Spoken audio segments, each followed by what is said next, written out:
All right, everybody. Man, it's amazing we've made it to the end. Isn't this great? Yeah, I'd just like to go through and say some final words about the course here, and really celebrate how far we've come. This has hopefully been for you an amazing journey, an opportunity for you to explore something you haven't done before, maybe an opportunity for you to get to see a slightly different way of looking at statistics, maybe learn a few things about how Bayesians think about statistics and how we think about uncertainty, how we think about inference, and how we use that information to then make decisions. Hopefully, I've expanded some of your thoughts on these things. If nothing else, this will give you an opportunity to just kind of kick the tires on R and how Stan works. When some of us started this path, it's amazing. Some of us didn't even know what Bayesian statistics were, right?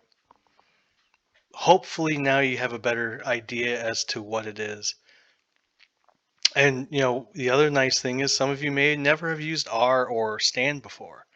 And so now you have a new tool that you can add to your tool bench. And, it's, I'm, I'm not gonna, think that, you know, most of you probably coming out of this still have questions about R, and that's good.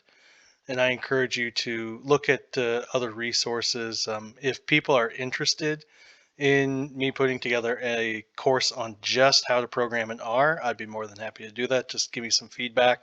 And if there's enough people who are willing to do that, then maybe that's something I can do in the future.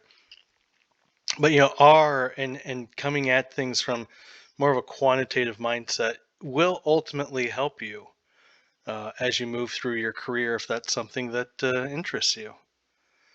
But now I think one of the greatest things that some of you can do that maybe you weren't familiar with before is you can look at some data and you can guess what kind of distribution might be a way to model this. Uh, so that you're not just always thinking about things in terms of ANOVAs and t-tests. You've expanded your horizons a bit, and that's a good thing. Now you can analyze binomial data possibly. Maybe before you didn't know how to go about doing that. Now you have some tools that will help you do that to estimate the probability of different kinds of events. And you can analyze continuous data and estimate uncertainties surrounding these estimates. And ultimately, you can test hypotheses and make decisions in new ways. Going forward, data is going to become very, very important, especially in pharmacology and in toxicology. And it's going to be important that we have these kinds of tools.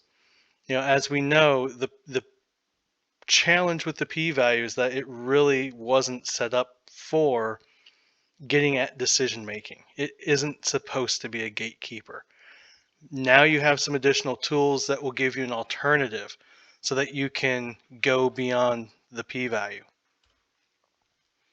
I want to let you all in on some secrets here at the end. One of the big things that a lot of people who don't do programming on a very regular basis don't know is that good programmers, including statistical programmers, don't know everything. Now, I mean, that's obvious, right?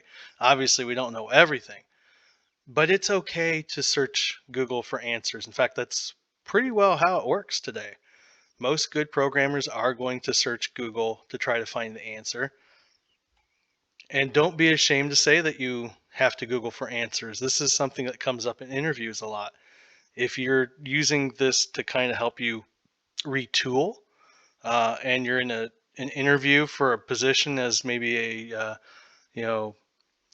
some kind of statistical programmer or something like that, don't be ashamed to say that you Google for your answers. That's actually what most of us do, and that's the answer that we expect.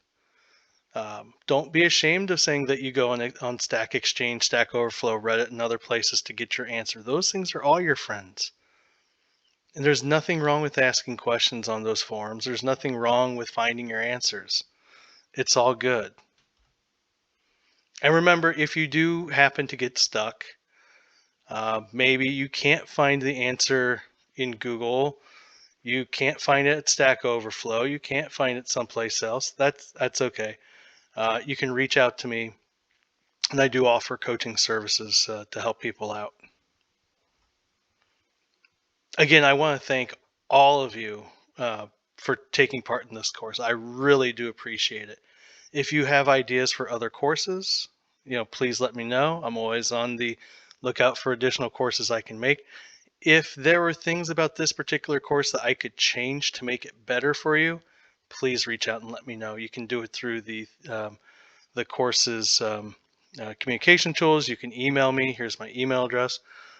Please, please, I really would value your feedback. If you think the course is great, that's awesome. I love hearing that too.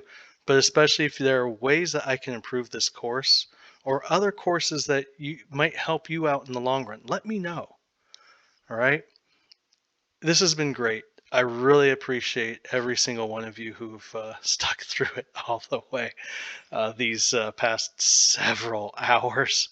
Um, this isn't exactly a graduate course. If you were expecting something more along the lines of a graduate course, I'm sorry, that's just not how I run. From my experience, with postdocs and grad students that I've trained over the years, this kind of approach tends to work better in my mind. It tends to work better for me, certainly, in terms of this is how I prefer to learn, especially doing the assignments and getting feedback on the assignments. That's why I harp on that being so important. But again, thank you, everyone. And, give me the feedback. I'm ready and waiting. So thank you.